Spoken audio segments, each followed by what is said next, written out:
আপনারা কিন্তু বিএনপির জন্য উপস্থিত হয়েছেন।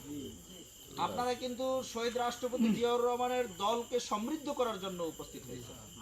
আপনারা দেশনেত্রী বেগম খালেদা জিয়ার সততা আপনারা জানছেন কিংবা জানতে পারতেছেন এখন, যার জন্যই আপনারা উপস্থিত হয়েছেন। একটু আমাকে বাদল ভাই ফোন দিয়েছে, একটু ফোনটা রিসিভ করেন ভাই। ভাই জি ভাই,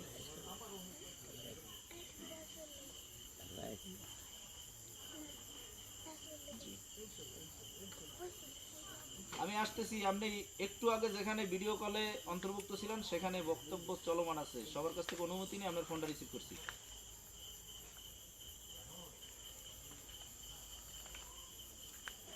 ওকে, তো আপনারা ইতোমধ্যে দেশনেত্রী বেগম খালেদা জিয়ার সততা বুঝতে পারছেন। কি সততা আমি একটু শর্টে আপনাদের বলবো।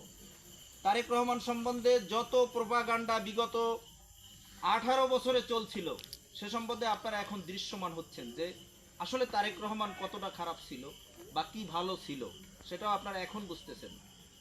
আপনারা জানেন যে দেশনেত্রী বেগম খালেদা জিয়া মাত্র 2 কোটি টাকার একটা অপরাধ দেখাইয়া তাকে জেলে পুরে রাখছিল। শেখ হাসিনা যেদিন বিদায় নিয়েছে, ঠিক বিদায় নেওয়ার 2 ঘন্টার মধ্যে সিদ্ধান্ত, তখন কিন্তু কোনো সরকার ছিল না এদেশে, বিএনপি তো নাই, কিন্তু ওই শেখ হাসিনা যাওয়ার পর 2 দিন কোনো সরকার ছিল না এই বাংলাদেশে, সরকার বিহীন ছিল, ছিল না কোনো 2 দিন সরকার।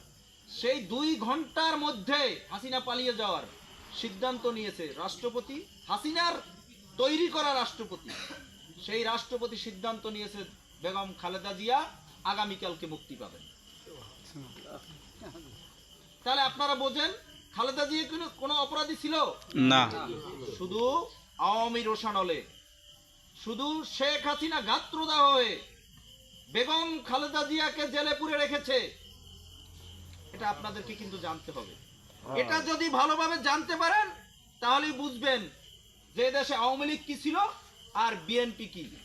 আওয়ামী লীগকে কেন মানুষ ঘৃণা করে, বিএনপিকে কেন মানুষ ভালোবাসে, আপনারা বুঝতে পারবেন। তাহলে আপনারা গ্রামগঞ্জে আপনাদের দূর দূরান্তের আত্মীয় স্বজনকে আপনারা বুঝাতে পারবেন, মা বোনদেরকে বুঝাতে পারবেন।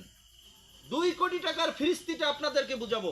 2 কোটি টাকা একটা ট্রাস্ট, জিয়া অরফানেজ ট্রাস্ট নামক একটা সংগঠন ছিল, যে সংগঠনে দান করেছিল বহির্বিশ্ব থেকে একটা রাষ্ট্র। এই সংগঠনে 2 কোটি টাকার অনুদান দিছিল। সেই অনুদান বেগম খালেদা জিয়া স্বাক্ষর করেছিল অনুদানটা ব্যবহার করার জন্য। তিনি প্রধানমন্ত্রী হিসেবে স্বাক্ষর করেছিলেন, কিন্তু সেই অনুদানটা